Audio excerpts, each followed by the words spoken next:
السلام علیکم، welcome to my channel کہانیاں۔ ہر آنے والی نیو ویڈیو اپڈیٹس کے لیے چینل کو سبسکرائب کر کے بیل کو آن کر دیں تاکہ آنے والی نئی ویڈیو کی اپڈیٹڈ نوٹیفیکیشن آپ کو وقت پر مل سکے۔ شکریہ۔ تو چلیے آج کی کہانی کی طرف۔ آج کی کہانی انتہائی خوفناک، دلچسپ اور سچ انخیز موڑ پر پہنچ چکی ہے۔ بدرو پارٹ 10۔ اگرچہ اس خوفناک خونریز واقعے کو کئی سو سال بیت چکے ہیں اور بیشتر لوگ اس واقعے کو ہی نہیں بلکہ شہید نیک شاہ کو بھی دھیرے دھیرے فراموش کرنے لگے ہیں، یقین سے کچھ نہیں کہا جا سکتا کہ شہید نیک شاہ اور اس کے ماضی سے متعلق جاننے والے کیا اب بھی اس گاؤں میں موجود ہوں گے۔ ہو سکتا ہے سینہ بسینہ یہ خوفناک داستان چلی آ رہی ہو اور کوئی واقف ہو۔ بہرحال بابا نے چند لمحے توقف کیا، پھر اصل بات کی طرف آتے ہوئے بولے، بھیرا نامی وہ گاؤں شاہپور کے جنوب میں واقع ہے۔ چونکہ بہادر زمان شاہ کا تعلق تیمور صاحب کے خاندان سے تھا، اس لیے اب تیمور صاحب کی اولاد ہی اس بدرو کا خاتمہ کر سکتی ہے، اور یہ بدرو بھی اسی لیے نیک شہید شاہ کے سارے خاندان سے انتقام لے رہی ہے۔ یہ سلسلہ نہ جانے کتنی نسلوں تک چلے گا۔ یہی سبب تھا کہ اس بدرو نے اپنے دشمن شہید نیک شاہ کی نسل اور خاندان سے تعلق رکھنے والے اب تک 9 خاندانوں کو اپنے انتقام کی بینٹ چڑھا دیا ہے، اور تیمور کے خاندان کا 10واں نمبر ہے، اور بدقسمتی سے اس خاندان کو بھی اب اپنے ازلی انتقام کا نشانہ بنا چکی ہے۔ اس لیے اب اس شیطان کی بدرو کا خاتمہ بھی صرف اس خاندان کا کوئی فرد، بہادر فرد کر سکتا ہے۔ لہٰذا اب ساجد یا شگفتہ کو بھیرا نامی گاؤں جا کر اس شہید نیک شاہ کی قبر تلاش کر کے اسے وہاں حاضرات کا عمل کرنا ہوگا۔ اب اس کی نیک روح ہی اس بدرو کے خاتمے کے بارے میں ہمیں آگاہ کر سکتی ہے۔ بس اب یہی ایک آخری صورت ہے، اب تم جانو اور تمہارا کام۔ ہمارا کام یہاں ختم ہوا۔ ٹھائیلے والے بابا اتنا کہہ کر خاموش ہو گئے۔ ساجد نے یکدم پوچھا، بابا مگر یہ حاضرات کا عمل ہمیں کون بتائے گا؟ جواباً بابا نے کہا، اس میں کسی خاص مشکل عمل کی ضرورت نہیں، صرف باوضو ہو کر شہید نیک شاہ کی قبر کے پاس بیٹھ جانا اور 3 بار اپنے اس نیک مقصد کے بارے میں قدر بلند آواز سے اس کا نام لے کر انہیں آگاہ کرنا۔ آگے تمہارا کام آسان ہو جائے گا، مگر یاد رکھنا یہ کام صرف تم یا تمہاری بہن شگفتہ ہی کر سکتی ہے۔ اب جاؤ اور جتنی جلدی ممکن ہو سکے یہ کام کر ڈالو۔ اتنا کہہ کر ٹھائیلی والے بابا دوبارہ آنکھیں موندے عبادت الہی میں مصروف ہو گئے۔ ساجد اور ناصر وہاں سے واپس آ گئے۔ زینت شگفتہ کے ساتھ اپنے جس دوست وکیل کے ہاں پہنچی تھی، اس کا نام ایڈوکیٹ خالدہ توفیق تھا۔ وہ 35-40 سال کی ایک دبنگ خاتون نظر آتی تھی۔ اسے وکالت کی پریکٹس کرتے ہوئے اگرچہ 7-8 سال ہی ہوئے تھے، لیکن اس کے کریڈٹ میں خاصے پیچیدہ اور مشکل کیسوں کی کامیابیاں تھیں۔ اس نے اب تک بے داغ پیشہ ورانہ زندگی گزاری تھی۔ اس کا شوہر توفیق احمد ایک ایماندار اور فرض شناس پولیس انسپکٹر تھا۔ بہرطور وہ اپنی پرانی اور بچپن کی سہیلی زینت کو دیکھ کر بہت خوش ہوئی۔ زینت نے اسے اپنے اور شگفتہ کے گمبھیر مسئلے کے بارے میں تفصیل سے آگاہ کر دیا، اور شگفتہ کے کہنے پر اس نے شگفتہ سے متعلق پراسرار حالات کو حذف کر دیا تھا۔ ساری تفصیل بغور سننے کے بعد ایڈوکیٹ خالدہ نے مسکرا کر زینت سے کہا، ارے بھائی، میں تو سمجھتی تھی کہ کوئی پیچیدہ اور مشکل کیس ہوگا، یہ تو سیدھا سادہ عام سا کیس ہے۔ بھائی تمہارے لیے تو سیدھا اور آسان کیس ہوگا، مگر ہمارے لیے تو درد سر ہے۔ اب اس کا حل بھی بتا دو، زینت نے اپنے دوستانہ بے تکلفی سے کہا۔ وہ بولی، میں ابھی کسی اچھے سے میڈیکل اسپیشلسٹ اور ایک سائیکٹرسٹ سے تم دونوں کے میڈیکل سرٹیفکیٹ کا بندوبست کیے دیتی ہوں۔ قصہ ختم۔ اس کی بات سن کر زینت اور شگفتہ کو ذرا ڈھارس ہوئی اور وہ مطمئن نظر آنے لگی، لیکن پھر ایڈوکیٹ خالدہ نے پھر سوچ لہجے میں زینت سے کہا، شگفتہ کا معاملہ تو زیادہ گمبھیر نہیں، کیونکہ اس کا شوہر اس کا پورا ساتھ دے رہا ہے، لیکن زینت تمہارے لیے صورتحال خطرناک بھی ہو سکتی ہے کہ تم اپنے شوہر کی وفات کے بعد اپنے سوتیلی اولاد کے درمیان رہو، اور بقول تمہارے وہ سب تمہاری جان کے دشمن بن چکے ہیں۔ ان حالات میں تمہیں وہاں ان کے ساتھ ہرگز نہیں رہنا چاہیے۔ اس کی بات سن کر زینت بھی کچھ سوچنے پر مجبور ہو گئی، پھر بولی، تم ہی بتاؤ، پھر میں کیا کروں، کہاں جاؤں؟ نقد حصہ تو میرے اکاؤنٹ میں جمع ہو چکا ہے، جبکہ کوٹھی میں بھی میرا حصہ ہے۔ میں اس سے بھی دستبردار ہونے کو تیار ہوں، لیکن میں اپنے مرحوم شوہر کا پورا کاروبار سنبھالے ہوئے ہوں۔ وہ کروڑوں کا کاروبار ہے۔ میرے شوہر نے اسے دن رات ایک کر کے ترقی کی منزل تک پہنچایا ہے۔ چونکہ میں نے MBA کر رکھا تھا اور تھوڑی بہت سوجھ بوجھ رکھتی تھی، اس لیے میرے شوہر نے مجھے کاروبار میں لگا دیا اور مجھے عہدہ بھی دے دیا تاکہ میں باقاعدہ طریقے سے کام کر سکوں۔ یہ بھی حقیقت ہے کہ انہوں نے اس سے پہلے اپنے دونوں بیٹوں مشتاق اور اظہر کو کاروباری سوجھ بوجھ سمجھانے کی کوشش کی تھی، مگر وہ ایک نمبر کے ہڈ حرام نکلے۔ انہوں نے بالکل دلچسپی نہ لی، جس کا انہیں آخری وقت تک دکھ تھا۔ اگرچہ مشتاق اور اظہر باپ کے ساتھ دفتر جایا کرتے تھے، مگر امان اللہ کو جلد ہی ان کی نااہلی اور عدم دلچسپی کا احساس ہو گیا تھا۔ انہوں نے خود مجھ سے انتہائی مایوسی کے حالت میں کہا تھا کہ ان کے دونوں بیٹے بالکل نکمے ہیں اور وہ اس کے مرنے کے بعد کاروبار کو مزید ترقی دینا تو کجا اس کی موجودہ ساکھ کو بھی برقرار رکھنے کی اہلیت نہیں رکھتے تھے۔ البتہ وہ مجھ سے بالکل مطمئن تھے۔ اب تم بتاؤ خالدہ کہ میں کاروبار سے کیسے الگ ہو سکتی ہوں؟ وہ اتنا کہہ کر خاموش ہو گئی۔ ایڈوکیٹ خالہ نے چند ثانیے پرسوچ خاموشی کے بعد پوچھا، تمہارے شوہر امان اللہ کا کس طرح انتقال ہوا تھا؟ وہ ہارٹ کے مریض تھے۔ انہیں ایک روز ہارٹ اٹیک ہوا تھا۔ یہ دوسرا ہارٹ اٹیک تھا جس سے وہ جان بز نہ ہو سکے، زینت نے مغموم لہجے میں بتایا۔ اوہ ویری سیڈ۔ ایڈوکیٹ خالدہ نے کلمہ تعاسف ادا کیا، پھر بولی، اب تم ایک کام کر سکتی ہو، روپے پیسے کی تمہیں کمی نہیں ہے، تم کاروبار سنبھالتی رہو، البتہ اپنی رہائش فوراً الگ کر لو، یہی ایک بہتر طریقہ ہے۔ ہاں تمہاری یہ بات ٹھیک لگتی ہے۔ وہ کچھ کہتے کہتے رکی۔ ایڈوکیٹ خالدہ اس کی ادھوری بات کا مطلب سمجھتے ہوئے مسکرا کر بولی، تم فکر مت کرو زینت امان، اگر تمہیں تمہاری سوتیلی اولاد تنگ کرنے کی کوشش کرے تو مجھے بتا دینا، یہ میرا کارڈ ہے، اس میں میرے آفس کے ٹیلی فون نمبر کے علاوہ میرا ذاتی موبائل کا نمبر بھی ہے۔ یہ کہتے ہوئے ایڈوکیٹ خالدہ نے ایک وزٹنگ کارڈ اسے تھما دیا۔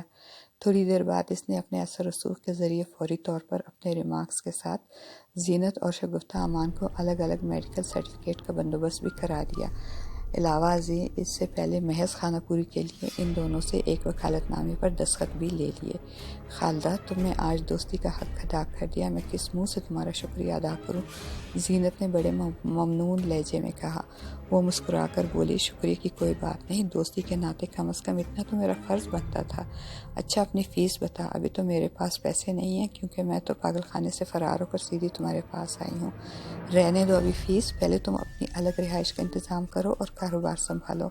اور ہاں تمہیں اب محتاط رہنے کی ضرورت ہے، میں اپنے شوہر توفیق احمد سے بھی کہلوا دوں گی تاکہ پولیس تم دونوں کو دوبارہ تنگ نہ کرے۔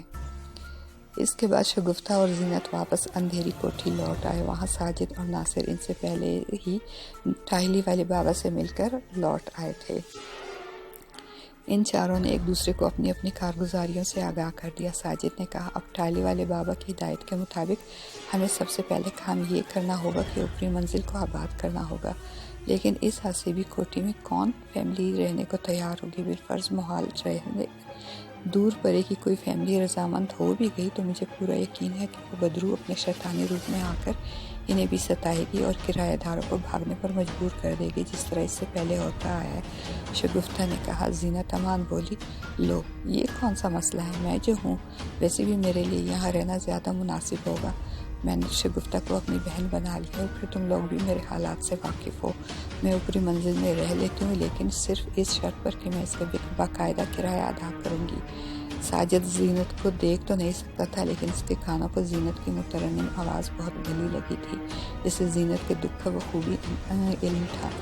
ادھر شگفتہ نے زینت سے کچھ کہنا چاہا تو ناصر بول پڑا، چلو اب یہ مسئلہ بھی زینت بہن کی وجہ سے حل ہوا، اب ہم اصل مسئلے کی طرف توجہ دینی چاہیے۔ ہمیں ٹاہلی والے بابا کی ہدایت کے مطابق فوراً بھیرا نامی گاؤں کی طرف نکلنا ہوگا۔ ناصر بھائی یہ کام ہم دونوں انجام دیں گے، ساجد نے فوراً کہا۔ شگفتہ اس سے بولی، تم ادھر ہی رہنا، میں اور ناصر اس مہم پر نکلیں گے۔ ناصر نے کہا، اب تم دونوں بہن بھائی مشورہ کر لو آپس میں کہ کون میرے ساتھ جائے گا، کیونکہ تم دونوں میں سے کسی ایک کو میرے ساتھ چلنا ہوگا۔ اب مسئلہ یہ تھا کہ اگر ساجد ناصر کے ساتھ جاتا تو زینت اور شگفتہ گھر میں اکیلی ہوتی۔ اس پر متضاد زینت کو اپنے دفتر بھی جانا ہوتا اور یقیناً اس کی واپسی شام گئی ہوتی۔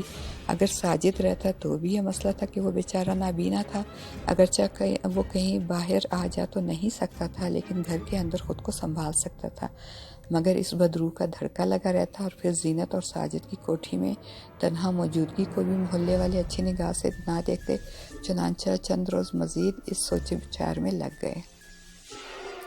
اس دوران زینت نے دفتر آنا جانا شروع کر دیا تھا۔ ایڈوکیٹ خالدہ اور ان کے پولیس انسپکٹر شوہر توفیق احمد کی وجہ سے پولیس کا مسئلہ بھی حل ہو گیا تھا۔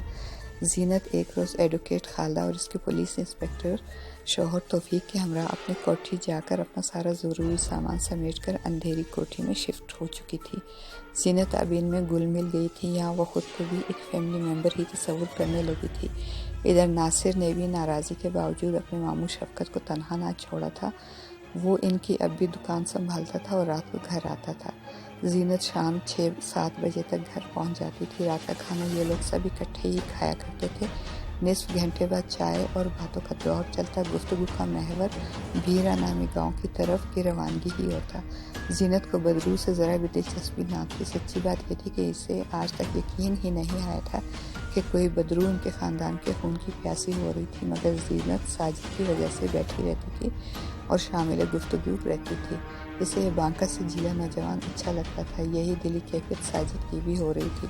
اس روز رات کو حسب معمول زینت اوپری منزل میں اپنے کمرے میں سونے کے لیے آئی تو ٹھٹک گئی۔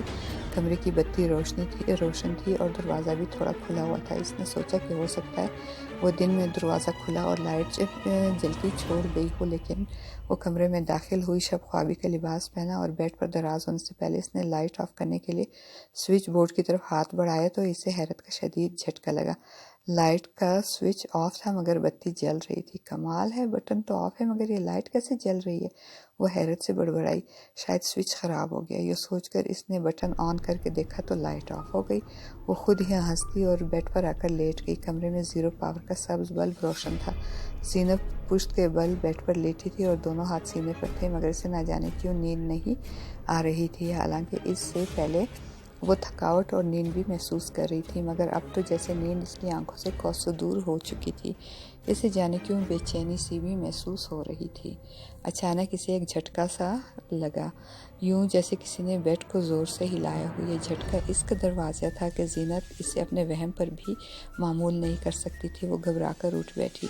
مہن ہی دوبارہ جھٹکا لگا اور پھر تو جیسے بیڈ یوں مسلسل ہلنے لگا جیسے زلزلہ آ گیا ہو۔ زینت بھی یہی سمجھی تھی، لیکن پھر اس نے دیکھا کہ زلزلے میں تو دیواریں اور آس پاس پڑی دیگر اشیاء بھی تھرکنے لگتی ہیں، تو اسے اچنبھا ہوا اور پھر دوسرے ہی لمحے اس نے اپنے بیڈ کو دھیرے دھیرے فضا میں اڑتے دیکھا۔ اب تو زینت کو جیسے سکتہ ہو گیا اور اس کی سماعتوں میں بدرو والی کہانی گونجنے لگی۔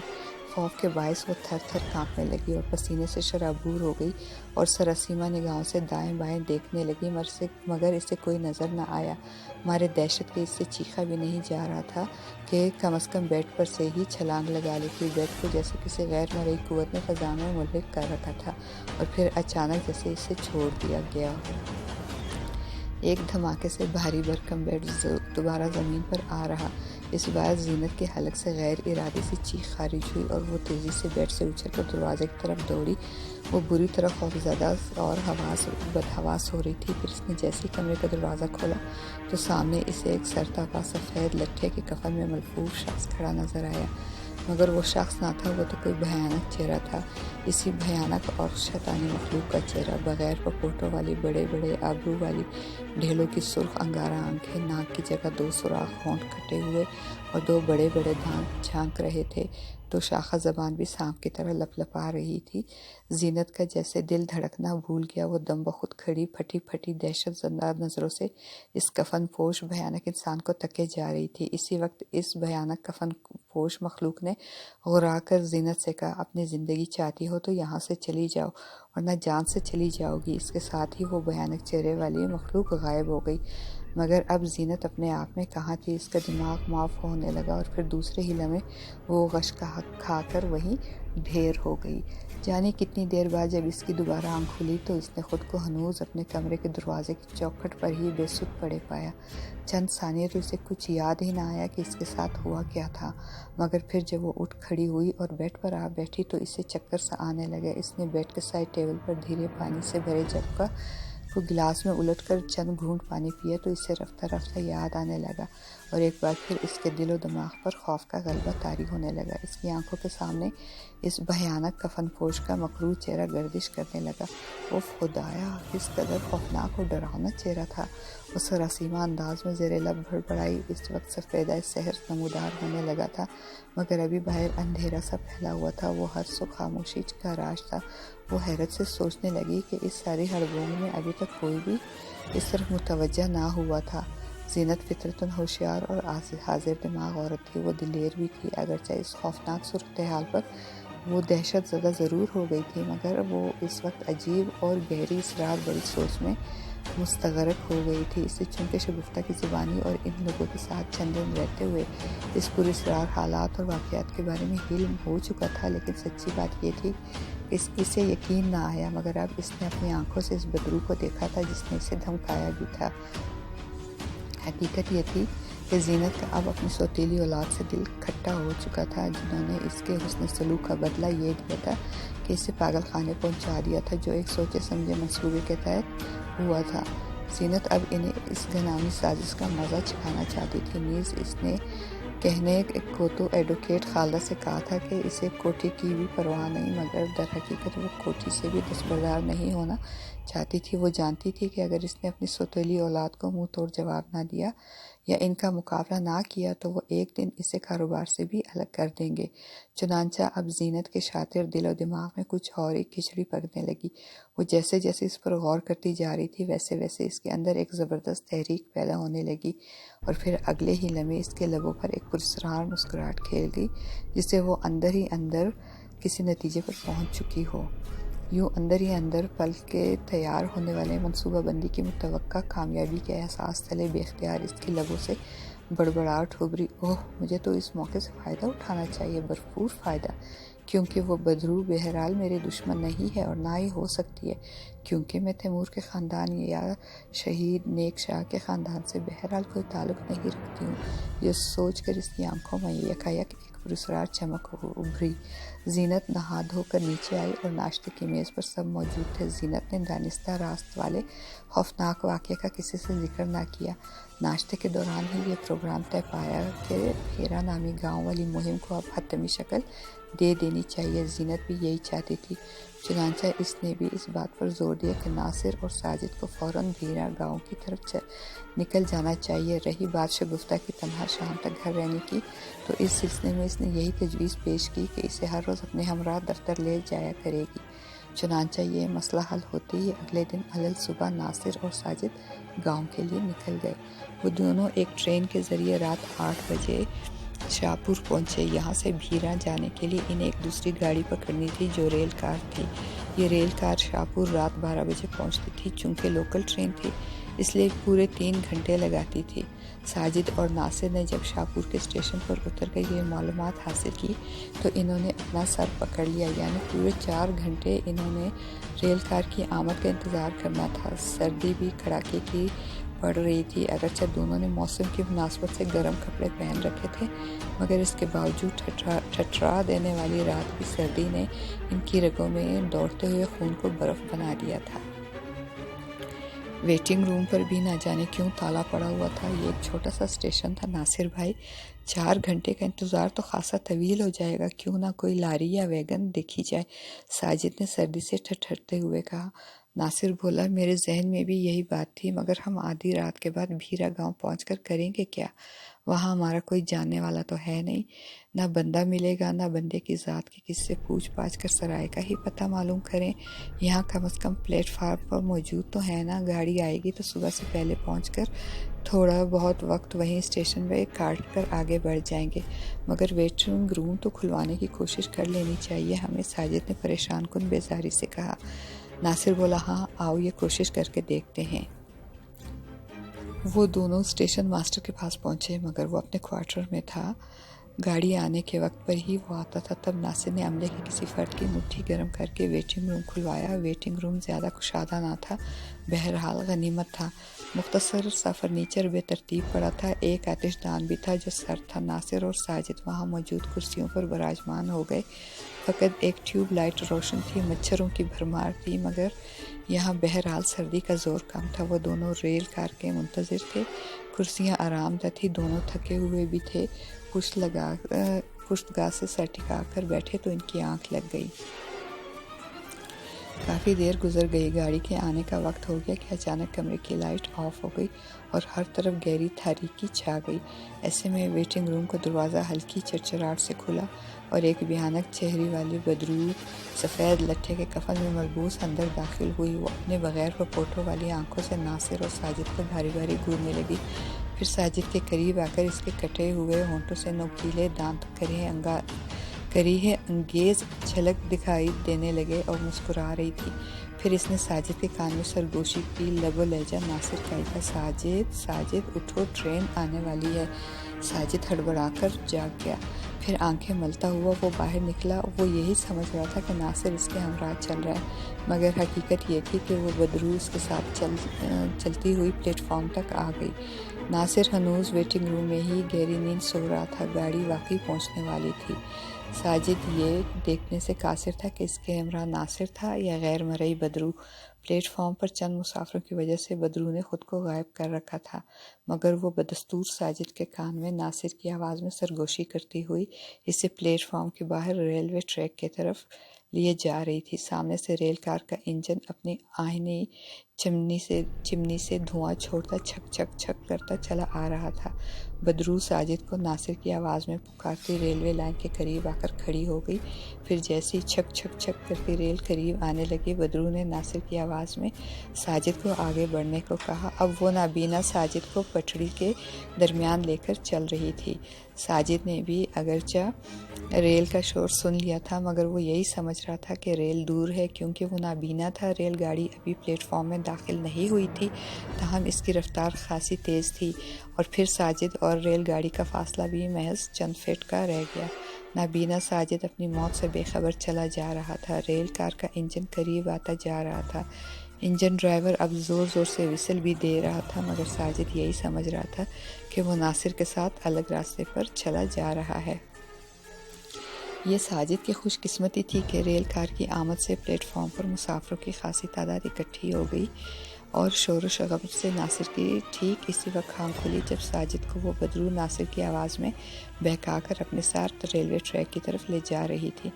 ناصر ہڑبڑا کر اٹھا، ویٹنگ روم کی لائٹ آ چکی تھی۔ ناصر نے جو ساجد کو وہاں نہ پایا تو پریشان ہو گیا۔ وہ جلدی سے پلیٹ فارم کی طرف دوڑا، دائیں بائیں دیکھا، پھر جس طرف سے ریل کار کے انجن کی روشنی آ رہی تھی وہاں اس نے ساجد کو عین پٹری پر چلتے دیکھا تو اس کی روح فنا ہو گئی۔ وہ پاگلوں کی طرح مسافروں کو پرے دکھیلتا مختصر سے پلیٹ فارم کو طے کرنے کے بعد ساجد کے قریب پہنچا۔ ادھر ریل کار کا انجن ڈرائیور وسل پر وسل دیے جا رہا تھا۔ عین اسی وقت جب انجن گرجتا دھاڑتا ساجد کے سر پر آ پہنچا تو ناصر نے بروقت جس لگائی اور ساجد کو رگڑتا ہوا دوسری طرف کی خالی پٹری پر جا پڑا۔ ریل کار دھندناتی ہوئی ان کے قریب سے گزرنے لگی۔ گرنے سے دونوں کو معمولی چوٹیں آئی تھیں، مگر شکر تھا کہ ناصر نے اپنی جان خطرے میں ڈال کر ساجد کو بچا لیا تھا۔ ساجد بھی بیچارہ پریشان ہو گیا تھا۔ ذرا دیر بعد جب ریل کار گزر گئی اور پلیٹ فارم پر جا کر کھڑی ہوئی تو ناصر ساجد کو لیے جلدی پلیٹ فارم کی طرف بڑھنے لگا۔ ساجد نے اسے ساری بات بتائی۔ ناصر سمجھ گیا کہ یہ کارستانی اسی بدرو کے سوا کسی کی نہیں ہو سکتی۔ ساجد، تمہیں اب بہت محتاط رہنے کی ضرورت ہے۔ ذرا دیر بعد جب وہ بوگی میں سوار ہوئے تو ناصر نے اسے سختی سے تاکید کی۔ ساجد روحانسا ہو کر بولا، ناصر بھائی، تم نے آج مجھے مرتے مرتے بچا لیا، لیکن میں کیا کروں، نابینا ہوں۔ میں سمجھا تھا کہ تم مجھے پلیٹ فارم کی طرف لے جا رہے۔ دیکھو میری بات غور سے سنو۔ بدرو جانی پہچانی آوازوں میں تمہیں صرف بہکا سکتی ہے، تمہیں چھو نہیں سکتی۔ جب تک میں تمہیں چھوتا ہوں اور تمہیں بازو سے پکڑ کر سہارا دیتا ہوں، بس تم اس واضح فرق کو ذہن میں رکھا کرو، ٹھیک ہے؟ ناصر نے اسے سمجھایا اور ساجد نے ہولے سے سر ہلا دیا۔ گھنٹے بھر بعد ریل چل پڑی۔ زینت کو پورا یقین تھا کہ وہ بدرو اسے دوبارہ دھمکانے کے لیے ایک بار پھر ظاہر ہوگی، اگرچہ وہ خوف زدہ بھی تھی کہ کہیں اس کی دھمکی پر عمل نہ کرنے کی وجہ سے وہ بدرو اسے کسی قسم کا جانی نقصان نہ پہنچا دے۔ لیکن پھر ساجد اور ناصر کی زبانیں ٹاہلی والے بابا کی یہ بات یاد آتے ہی کہ وہ بدرو ابھی طاقتور نہیں ہوئی، تاہم وہ بعض حالات میں محض ڈراونے مناظر کا سہارا لے کر انہیں خوف زدہ کرنے کے علاوہ بہکا ضرور سکتی ہے، چنانچہ یہ خیال آتے ہی اس نے دل کو کچھ تسلی ہوئی۔ زینت نے اب اس بدرو سے بذات خود ملاقات کرنے کا فیصلہ کیا۔ یہ انوکھا اور خطرناک فیصلہ، وہ اس سے مخاطب ہونا چاہتی تھی، اس سے بات کرنا چاہتی تھی، مگر ایک بدرو سے یوں ہم کلام ہونا بھی بڑے دل گردے والی بات تھی۔ اس کے لیے زبردست قوت ارادی، حوصلے، جرأت اور بہادری کی ضرورت تھی۔ زینت نے اس کے لیے خود کو ذہنی طور پر تیار کر لیا تھا۔ ساجد اور ناصر کے جانے کے بعد وہ رات تو خیریت سے گزر گئی، پھر اسی طرح دوسری رات بھی بغیر کسی پراسرار واقعے کے گزر گئی۔ بدرو دوبارہ نہ آئی۔ شگفتہ اور زینت اب دونوں ایک ساتھ ہی کمرے میں سویا کرتی تھی۔ تیسری رات لگ بھگ 1 بجے کے بعد زینت اپنی بیڈ پر لیٹی بدرو کے منتظر تھی۔ شگفتہ البتہ گہری نیند سو رہی تھی، وہ اس کے برابر میں ہی لیٹی ہوئی تھی، دونوں اوپری منزل کے ایک کمرے میں سوئی ہوئی تھی۔ کمرے میں مدھم روشنی پھیلی ہوئی تھی، ماحول میں ٹھٹکا دینے والا دم بخود سکوت طاری تھا، دل دھڑکا دینے والی ایک عجیب سی ہولناک خاموشی طاری تھی۔ زینت کو اچانک پھر ویسی ہی پراسرار بے چینی کا احساس ہونے لگا جیسے اسے اس رات محسوس ہوئی تھی جب وہ بدرو اچانک نازل ہوئی تھی۔ جانے کیوں یکایک اس کا دل تیزی سے دھڑکنے لگا اور اسے اپنے حلق بھی سوکھتا ہوا محسوس ہونے لگا۔ دفعتاً اس کی ٹکٹکی ہوئی نگاہوں کے سامنے سیاہ رنگ کا دھبہ ابھرا جس نے اچانک خوفناک بھیانک شکل اختیار کر لی۔ زینت کا خوف کے مارے جیسے دل دھڑکنا بھول گیا۔ یہ وہی کریہی اور بھیانک صورت بدرو تھی جسے وہ کچھ دن قبل دیکھ چکی تھی، تاہم اس نے بڑی مشکل سے اپنے خوف اور اپنی لرزش پر قابو پایا اور وہ مشکل اٹھ کر بیڈ پر بیٹھ گئی۔ تو نے ابھی تک میری بات کیوں نہیں مانی؟ کیا بے موت مرنا چاہتی ہے؟ وہ بھیانک صورت بدرو ہرا کر بولی۔ اس کے بغیر پپوٹوں والی آنکھیں زینت کو خونخواری سے گھورے جا رہی تھی۔ زینت نے تھوک نگلا اور وہ مشکل سے مخاطب ہو کر بولی، دیکھو تو تم اگر میری ایک مدد کرو تو میں تمہاری ہر بات ماننے کو تیار ہوں گی۔ کیسی مدد؟ بدرو نے غرا کر پوچھا۔ میرے کچھ دشمن ہیں تو تم میری طرف سے انہیں اس قدر خوفزدہ کر دو کہ وہ میری کوٹھی چھوڑ کر بھاگنے پر مجبور ہو جائیں اور میری ان سے جان بھی چھوٹ جائے، کیونکہ وہ میری جان کے دشمن بن چکے ہیں۔ اس کی